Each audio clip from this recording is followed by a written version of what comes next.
hay'adii soo abaabushay barnaamijkan quruxda badan leh oo lagu hadlayo masiirka ummadda Soomaaliyeed oo ah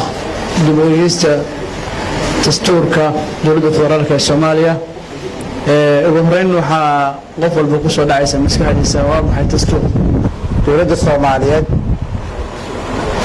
iyo waddankaaba wuxuu soo maray heerar kala duwan ama dowlado kala duwan kadib burburkii markuu dhacay lama helin dastuur sax ah oo waddanku yeesho Soomaaliya 75% waa dhalinyaro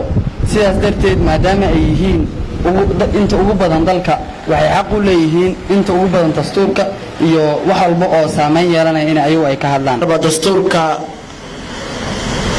waa masiirka bulshada weyn hadduu masiirka yahay ogow waa biri wixii adiga lagugu dhaqi lahaa haddaad biri wax diidi lahayd maantaad go'aan leedahay oo qabyada yahay inaad tiraahdo war anagu bulsho dhammaystiran baan nahay waxaana la ka bedelo